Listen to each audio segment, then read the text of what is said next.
बच्चों application of solubility product और common ion effect में जो अगली एप्लीकेशन हम करने जा रहे हैं वो है थर्ड नंबर की एप्लीकेशन है इन एक्सप्लेनिंग साल्टिंग आउट। ये साल्टिंग आउट क्या होता है इसको बताना।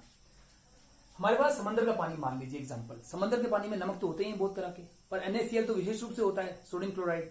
तो मान लीजिए हमारे पास NaCl का एक समंदर में नमक है जिसमें NaCl है। ये NaCl जो है ये पानी में जब घुला होता है उसमें एक्वस फॉर्म में, तो इसके अंदर कुछ आयन्स होते हैं, वो होते हैं सोडियम आयन्स एक्वस फॉर्म में, और Cl माइनस आयन भी होते हैं एक्वस फॉर्म में।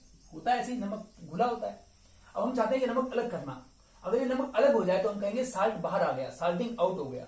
घुले हुए पानी में से साल्ट बाहर आ जाना, तो इसके लिए हमें बैकवर्ड रिएक्शन लाना पड़ेगा। लेकिन अभी तक जो रिएक्शन जो है वो बैकवर्ड नहीं आ पा रहा है, नमक घुली फॉर्म में ज्यादा है। तो हम क्या, इसके लिए हमको पता है कि KSP होता है। किसी भी साल्ट के सोलिबिलिटी को बताने के लिए KSP होता है।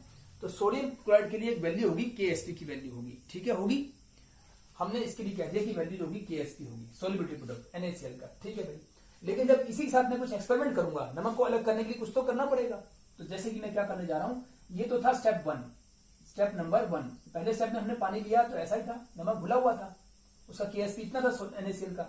अब हमने स्टेप 2 में क्या किया, इसी को रिएक्शन दोबारा लिया, NaCl वही सेम रिएक्शन पानी में घुला हुआ था, देखो प्लस एक्वस, और ये Na प्लस एक्वस और Cl माइनस एक्वस। ठीक है, यही था।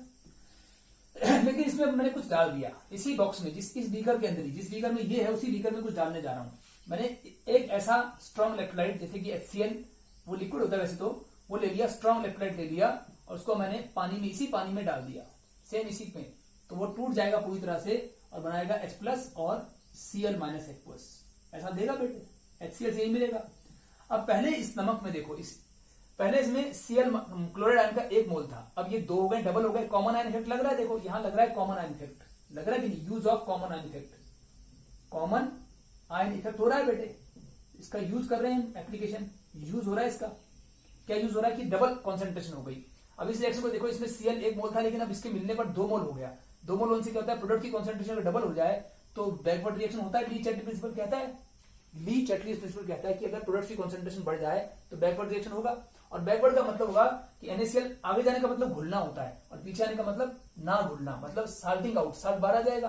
तो ये क्या हो रहा है, साल्टिंग आउट हो रहा है, साल्टिंग आउट। तो ये नमक का पानी था समंदर का, उसको हमने नमक को अलग कर लिया। लेकिन जब हम इसको डालेंगे तभी होगा ना। और ऐसे केस में अब इसके लिए, अब इसको मिटा रहा हूं बेटे, पता लग गया आपको कॉमन आयन इफेक्ट हो रहा है। लेकिन जब मैं इसकी प्रेजेंस में साल्टिंग आउट करूंगा, उस केस में इस इक्विलिब्रियम की वैल्यू हम KSP ना लेकर QSP लेते हैं। इसके लिए तो हमने KSP ली थी, और इसके लिए हम क्या लेंगे, QSP।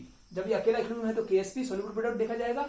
जब हम in the presence of some electrolyte करेंगे तभी वो होगा तो सोल्यूबल प्रोडक्ट, लेकिन ये होगा QSP, यानी कि soluble product in the presence of some strong electrolyte, in the influence of some strong electrolyte. तो जब किसी स्ट्रॉन्ग इलेक्ट्रोलाइट की प्रेजेंस में होगा तो हम उसको KSP ना कहकर QSP कहते हैं। अब इन दोनों की वैल्यू निकल सकती है एक्सपेरिमेंटली, और अगर एक्सपेरिमेंटली अगर QSP की वैल्यू ज्यादा आती है KSP से, तो इसका मतलब अगर इसकी वैल्यू बड़ी है तो इसका मतलब है साल्टिंग आउट होगा। इसका मतलब है salting out will take place, salting out will take place. जैसे लिखो साल्टिंग आउट होगा। और लेकिन अगर इसके उल्टा हुआ, अगर मान लीजिए कि QSP छोटा हो और KSP बड़ा हो, तो no salting out, no salting out. यानी कि ये जो कंडीशन है इसको हम देख के समझ जाएंगे कि साल्टिंग आउट कैसे होगा और कैसे नहीं होगा। यानी KSP की वैल्यू, पहली बात तो यहाँ पे कॉमन आयन इफेक्ट हो रहा है, उसका यूज हो रहा है। दूसरी बात, इस KSP की वैल्यू को हमको पता होगी तो हम QSP की वैल्यू से, अपनी इस वैल्यू से उसको कंपेयर कर लेंगे KSP को। अगर KSP कम आ रहा होगा तो साल्टिंग आउट होगा, तो ये हमें मालूम पड़ रहा है। तो ये है हमारा साल्टिंग आउट का पता लगाना कि साल्टिंग आउट होगा कि नहीं होगा। वो हम इन दोनों वैल्यूज को निकालकर फिर कंपेयर कर लेते हैं। KSP की वैल्यू तो फिक्स होती है, टेबल मिलती है हर साल्ट के लिए, KSP की वैल्यू फिक्स होती है। लेकिन जब हम एक्सपेरिमेंट करेंगे तो जो चीज डालेंगे उसके अकॉर्डिंग ये नई वैल्यू हम कैलकुलेट करेंगे, और इसको कैलकुलेट करने के बाद KSP से कंपेयर करेंगे, और हमें मालूम पड़ जाएगा कि साल्टिंग आउट होगा कि नहीं। तो ये है एप्लीकेशन ऑफ, यहाँ तो कॉमन आयन इफेक्ट हो रहा है, उसके बाद KSP, इन दोनों का यूज है ये निकालने में कि साल्टिंग आउट होता है कि नहीं होता। अब इस टॉपिक को छोड़कर हम अगले टॉपिक पर बढ़ेंगे, अगला यूज। तो आप 4 पॉइंट करते हैं, इसके बाद चौथा पॉइंट लेते हैं। 4th पॉइंट थोड़ा सा कॉम्प्लेक्स है, ज्यादा मुश्किल नहीं है। आइए स्टार्ट करें। 4th पॉइंट क्या है, देखो चौथा यूज क्या है, फ्रैक्शनल प्रेसिपिटेशन। इन फ्रैक्शनल प्रेसिपिटेशन ये क्या चीज है देखते हैं जरा। इन इनका यूज किसमें, in fractional precipitation, fractional precipitation, precipitation ये क्या चीज होती है? फ्रैक्शन का मतलब हिस्सों में होता है, हिस्सों में फ्रैक्शन, और प्रेसिपिटेशन मतलब, प्रेसिपिटेशन का मतलब कि जब कोई चीज सॉल्यूशन में से निकलकर अलग सॉलिड बनकर नीचे बैठ जाए, सॉलिड बनकर नीचे बैठ जाए तो उसे पीपीटी कहते हैं, प्रेसिपिटेट, और ऐसा होने को कहते हैं प्रेसिपिटेशन। तो अब देखते हैं कैसे होगा ये। मान लीजिए हमारे पास एक सॉल्यूशन है, सॉल्यूशन है, किसका सॉल्यूशन है? ऑफ, इसमें दो आयन है, मान लो बेरियम आयन भी इसके अंदर है और एंड स्ट्रोंशियम आयन भी है, एंड स्ट्रोंशियम आयन। इस पानी में दो तरह के आयन हैं, कैटायन दो तरह के हैं, तो कुछ एनायन भी हो सकते हैं, एनायन मान लो Cl माइनस हो गए, कोई भी होंगे, एनायन से मतलब नहीं है, कुछ भी हो सकते हैं, होंगे वो, लेकिन कुछ भी होंगे, पानी में घुले होंगे, और साथ में ये बेरियम आयन और स्ट्रोंशियम आयन भी इस सॉल्यूशन में घुले हुए हैं। तो ये सॉल्यूशन है of barium ion and strontium ion, ठीक है। इसमें बेरियम का कोई साल्ट होगा, मान लो BaCl2 और स्ट्रोंशियम का भी SrCl2 घुले हुए हैं, तो ये आयन इसके अंदर है, हम इनको अलग करना चाहते हैं, प्रेसिपिटेट मतलब सॉलिड बनके निकालना चाहते हैं, तो अपने आप तो निकलेगा नहीं, उसके लिए हम क्या करेंगे, इन दोनों को हम रिएक्ट करेंगे, किससे? एक कंपाउंड ले रहा हूं potassium chromate, K2CrO4, potassium chromate से रिएक्शन करवाऊंगा। जब इनका रिएक्शन इससे होगा तो क्या होगा, बेरियम का भी इससे रिएक्शन होगा और स्ट्रोंशियम का भी, बेरियम क्रोमेट बन जाएगा। एक तो बनेगा बेरियम क्रोमेट BaCrO4, ये फॉर्मूला होगा बेरियम क्रोमेट का, और ऐसे बनेगा स्ट्रोंशियम क्रोमेट भी। ये दोनों चीजें बन जाएंगी बेटे। अब ये दोनों चीज बनेगी, लेकिन ये सॉलिड फॉर्म में थोड़ी बनेगी, ये बनेगी लेकिन पानी तो वहां है ही है, एक्वस तो वहां है ही है बेटे, पानी तो वहां था ही, क्योंकि यहाँ सॉल्यूशन का मतलब ये दोनों एक्वस फॉर्म में थे, मतलब पानी तो था ही।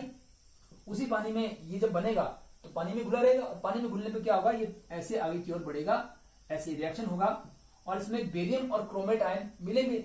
ये बेरियम आयन लिखता हूं यहाँ पे, और प्लस CrO4 2 नेगेटिव आयन, ऐसे इसमें से स्ट्रोंशियम और क्रोमेट आयन आएंगे, स्ट्रोंशियम और chromate ion Sr2+ and chromate ion.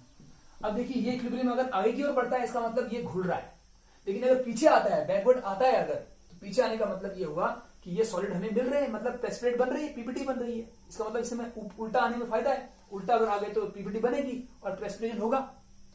लेकिन उसके लिए हमें कैसे मालूम पड़ेगा कि ये रिएक्शन आगे जाएगा या पीछे जाएगा? उसके लिए एक वैल्यू होती है, पता है हर साल के लिए KSP की वैल्यू होती है। तो KSP की वैल्यू इसके लिए भी, मतलब बेरियम क्रोमेट के लिए भी, और KSP की वैल्यू इसके लिए स्ट्रोंशियम क्रोमेट के लिए भी। तो मैं लिख रहा हूं KSP की वैल्यू है बेरियम क्रोमेट के लिए BaCrO4 के लिए और SrCrO4 के लिए, इन दोनों की KSP की वैल्यू ये हमें पहले से टेबल में पता होती है, हर साल की वैल्यू निकालकर साइंटिस्ट लोगों ने टेबल में लिख दी है।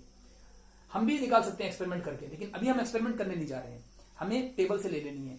टेबल्स में सभी साल्ट्स की सॉल्युबिलिटी प्रोडक्ट निकाल के लिखा होता है, उसमें से हम इन दोनों की वैल्यूज ले लेंगे। और ये वैल्यू कितनी है, जो बेरियम क्रोमेट की है वो है लगभग 1.1, लगभग ऐसे कुछ है, 1.2 × 10⁻⁻10, इसकी है 1.2 के लगभग, इसकी 3.5 के लगभग होती है, और ये होती है 10⁻10 और ये होती है 10⁻5 के लगभग। अब ये KSP वैल्यू हम टेबल में देखेंगे, हम इसे कंपेयर करेंगे। इसमें देखो ये -10 का फैक्टर आ रहा है और ये -5 का, -5 -10 से बड़ा होता है, -5 बड़ा होता है बेटे, नेगेटिव में -5 बड़ा होता है, तो KSP इसकी बड़ी है।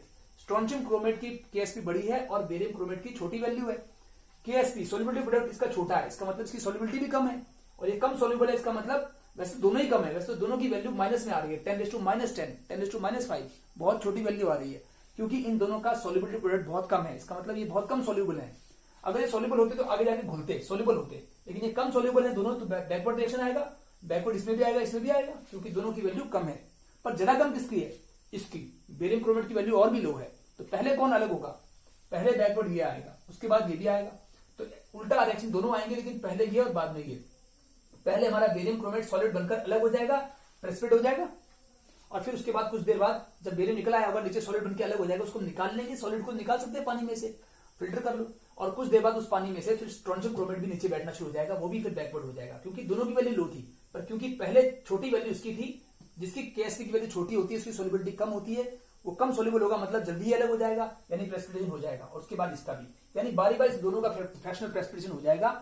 ये समझ में कैसे मालूम पड़ा, ये समझ में इसकी वैल्यू से, KSP की वैल्यू से मालूम पड़ा है कि इन दोनों की KSP कम है। इस बात से हमें एप्लीकेशन मतलब यूज मिला कि दोनों ही सेपरेट होंगे, और दूसरा फायदा ये भी मिला कि इन दोनों में से इसकी कम है बेरियम की, तो ये पहले सेपरेट होगा और दूसरा बाद में, यानी फ्रैक्शनली बारी बारी दोनों सेपरेट होंगे।